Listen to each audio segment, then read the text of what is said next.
Muito boa noite. Me chamo Milton José da Silva Neto. Sou candidato ao curso superior de Polícia Militar, CSPM, o curso para ingresso no quadro de oficiais da Polícia Militar do Estado do Rio Grande do Sul. Quero, desde já, externar toda a minha deferência à banca examinadora que me avalia, externar também a minha felicidade em estar participando de um concurso de tamanha magnitude, sendo arguido por pessoas de grande envergadura do ramo do direito ao qual se debruçam. E esse cargo, ao meu ver, é um cargo de tamanha importância para a segurança pública do estado do Rio Grande do Sul. A Polícia Militar, ela tem um imperativo constitucional importantíssimo para a garantia dos direitos constitucionais do cidadão, direito de vir, direito à incolumidade física, incolumidade patrimonial dos cidadãos. E nós sabemos que um Estado que consegue fazer o controle da violência é um Estado que não só se ajuda, mas também ajuda os estados circunvizinhos que não sofrerão os efeitos danosos, catastróficos da violência, que no Brasil hoje é um problema endêmico. Então, um cargo de tamanha importância, porque os candidatos, e aqui vos falam, anos à frente, caso permaneçam na instituição, caso continuem ascendendo funcionalmente, poderão estar fazendo a gestão dessa instituição quase que bicentenária, uma instituição que tem cumprido o seu papel constitucional de forma louvável e acredito eu que com essa seleção sendo feita da melhor forma possível, continuará cumprindo o seu papel constitucional. Sem mais delongas, quero adentrar propriamente no tema ao qual me foi sorteado, que é o tema processo, processo e procedimento administrativo. Deixa eu só retomar aqui o tema. Processo e procedimento administrativo, seus princípios, fases e modalidades. Essa explanação vai estar estruturada em conceituação, previsão legal e exemplificação.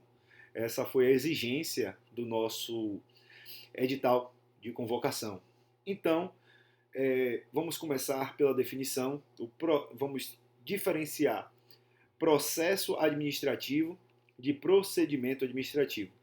O processo administrativo, ele é o todo, é o conglomerado de atos administrativos com uma ordem cronológica onde a administração pública utiliza-se desse meio para alcançar uma finalidade, um interesse público. Nós sabemos que a administração pública, toda a sua atuação, ela é pautada nos princípios da legalidade. A administração pública, ela só age em virtude de lei, diferente do particular, que pode fazer tudo aquilo que não está defeso, que não está proibido em lei. Então, a administração pública tem a sua atuação pautada nos critérios de legalidade e, para que ela possa movimentar-se, ela precisa seguir o processo administrativo. Se ela quiser propor uma punição, por exemplo, a um particular, a um servidor, deve existir todo o processo administrativo, deve existir a fase de instrução para que exista a ampla defesa, para que exista o contraditório. As decisões administrativas devem ser pautadas também no princípio da proporcionalidade, no princípio da razoabilidade. Essas são características que são indissociáveis da administração pública. Me perdoem, a administração pública deve ter o fito também de proporcionar o interesse público, o interesse da coletividade. Então, essa é a conceituação de processo administrativo, que é um conglomerado, é um conglomerado de atos com a linha cronológica de sucessão, de acontecimento, onde a administração pública se utiliza desse procedimento para que venha concluir, atingir dado objetivo. Já o procedimento está relacionado a formalidades. O procedimento está relacionado a um passo a passo, a formalidades encadeadas de forma lógica. Então, podemos dizer assim que o procedimento administrativo compõe o processo administrativo. O procedimento administrativo, que é esse passo a passo, é essa estruturação, essa formatação, podemos dizer assim, compõe o processo administrativo. Então, essa é a definição de processo administrativo e de procedimento administrativo, muito importante para que a gente possa delimitar e entender esse meio de atuação da administração pública. Nessa perspectiva, nós temos uma classificação básica de processos administrativos. Nós temos o processo de expediente, o processo de outorga, o processo de fiscalização e também temos o processo punitivo ou sancionador. O processo de expediente é um processo onde a administração é um processo de âmbito interno da administração, onde a administração pública resolve as suas atividades rotineiras, as suas atividades internas. Esses são processos de expediente. Eles não modificam nem criam direitos, eles apenas demandam as atividades administrativas. Esses são os processos de expediente. Processos de expediente. Já os processos de outorga, a administração pública, um exemplo de um processo de expediente, trazendo essa exemplificação para melhor compreensão, é a abertura de um concurso público. Continuando, o processo de outorga existe quando o particular, tentando manter uma relação com a administração pública, ele solicita, ele pleiteia algo à administração pública. E essa decisão sendo favorável, é gerado direito subjetivo para esse particular. Um exemplo desse processo administrativo de outorga, na modalidade outorga, são as concessões feitas, as permissões feitas ao particular. O processo administrativo fiscalizador é o processo administrativo onde a administração pública irá fiscalizar, irá aferir a regularidade da atuação de um particular, da atuação de um servidor. Esse é o processo administrativo de fiscalização. Já o processo administrativo punitivo ou sancionador é o processo administrativo onde a administração pública irá propor uma sanção, uma punição a um servidor, a um particular. Vale dizer que para que exista, para que seja consubstanciado essa punição, é necessário que seja franqueado ao administrado o contraditório, a ampla defesa, que essa decisão administrativa seja pautada na proporcionalidade, na razoabilidade, no princípio da adequação, no interesse público, o interesse público sempre associado, é quase que indissociável da atuação da administração pública. Então, nós temos aí a definição do processo administrativo punitivo ou sancionador. São 4: de expediente, de outorga, fiscalizador e punitivo ou sancionador. Essas são espécies de processo administrativo. A previsão legal, vamos agora para o segundo ponto exigido pela banca examinadora no seu chamamento para a prova oral, que é a previsão legal. A previsão legal tem relação direta com onde o Instituto do Processo Administrativo está lastreado em qual legislação, quais são as legislações que lastreiam, quais são as legislações que direcionam esse passo a passo desse processo administrativo. Então, de forma principal, como o direcionamento de todo o ordenamento jurídico, a Constituição Federal ela tem determinações incisivas contra o processo administrativo. Inclusive, a Constituição Federal de 88 irá trazer que todo processo, administrativo ou não, deve se respeitar o contraditório, a ampla defesa, a razoabilidade e proporcionalidade.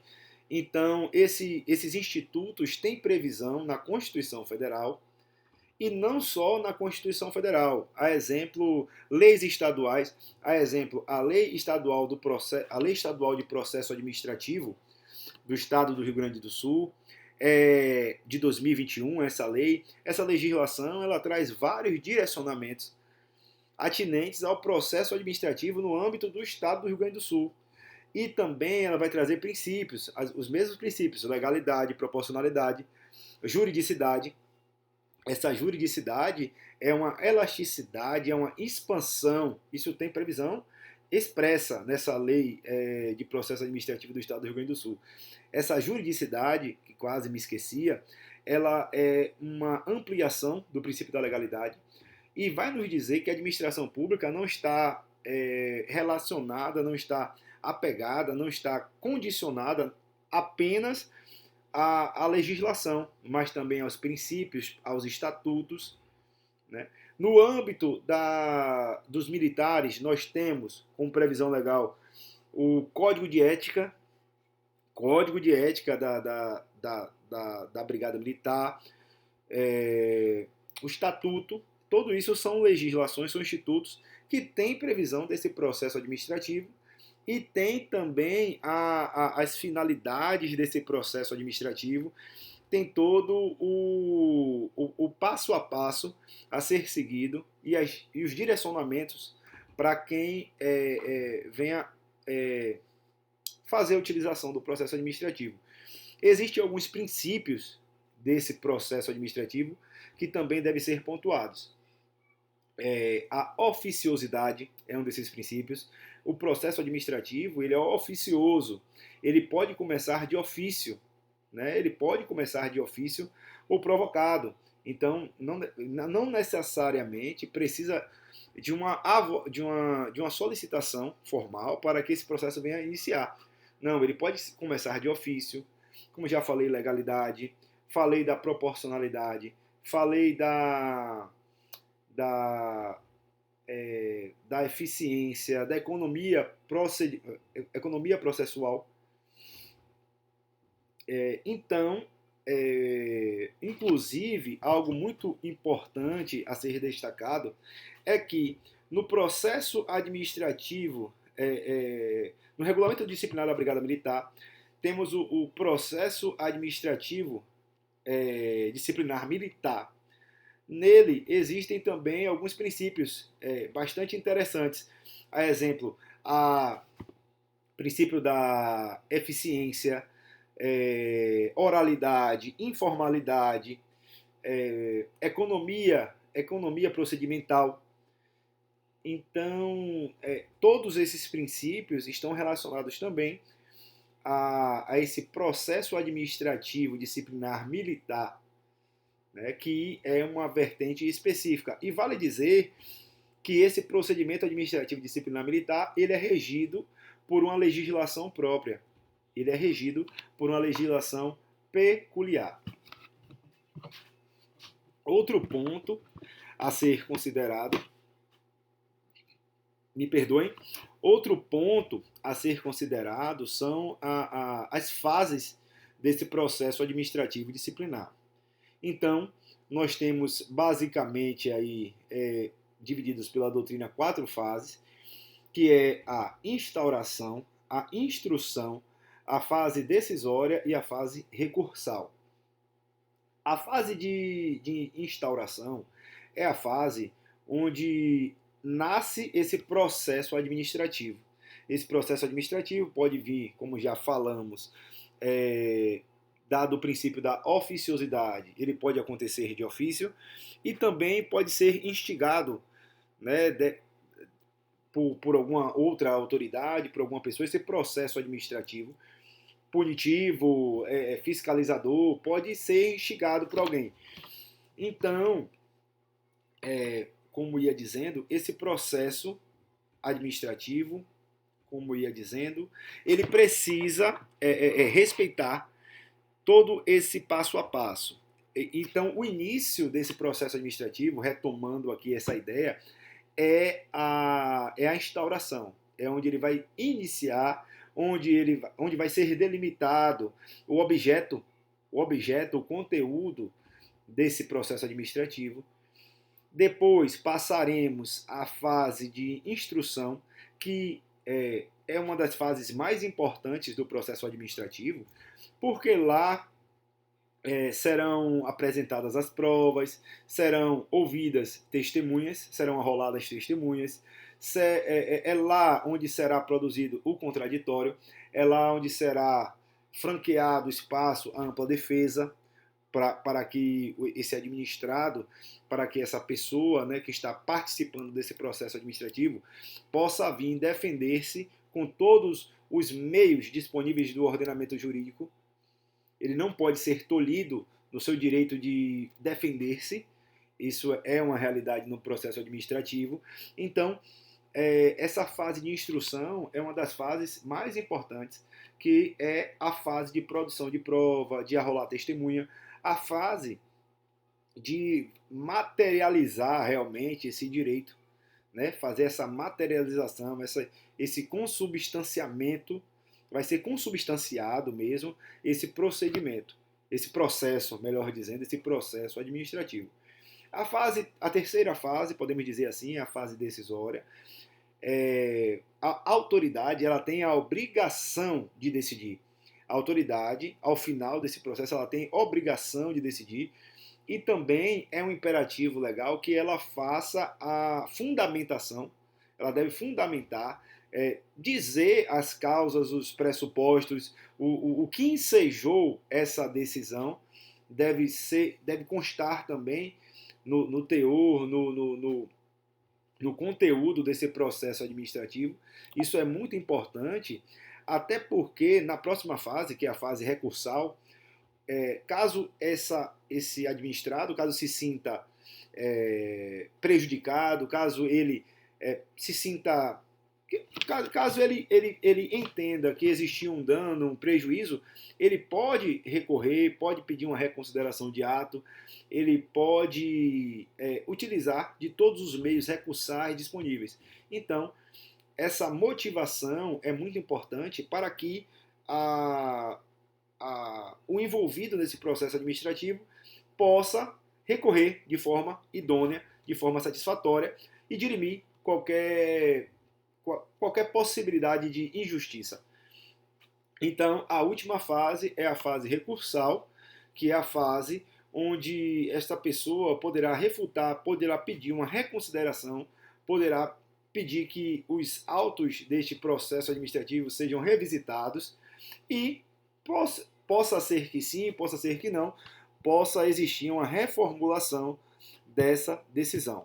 Então, fazendo um apanhado geral dessa temática, fizemos a conceituamos processo administrativo, que é um conglomerado, é o todo de atos, né, numa sequência cronológica, onde a administração pública ela irá utilizar-se desse artifício para realizar algum objetivo, algum intento, chegar a alguma finalidade. O procedimento administrativo, ele está relacionado ao passo a passo, ele é procedimental, é relacionado ao passo a passo, relacionado à formatação.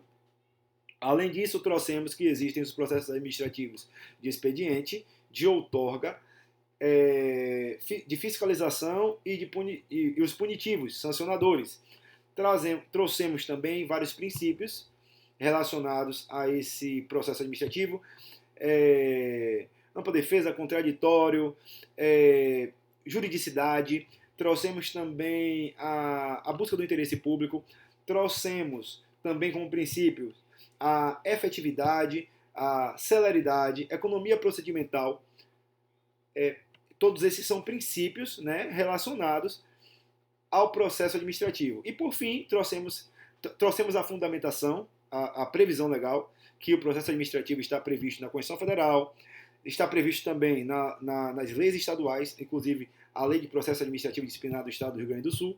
Trouxemos também as fases do processo administrativo, que é instauração, instrução, fase decisória, que deve ser fundamentada, e a fase recursal. Aqui encerro a minha explanação referente a processos e procedimentos administrativos. Quero reiterar toda a minha satisfação em estar sendo arguido, em estar participando desse concurso de grande magnitude e me coloco à disposição da banca examinadora para eventuais perguntas e questionamentos. Excelente noite, excelências.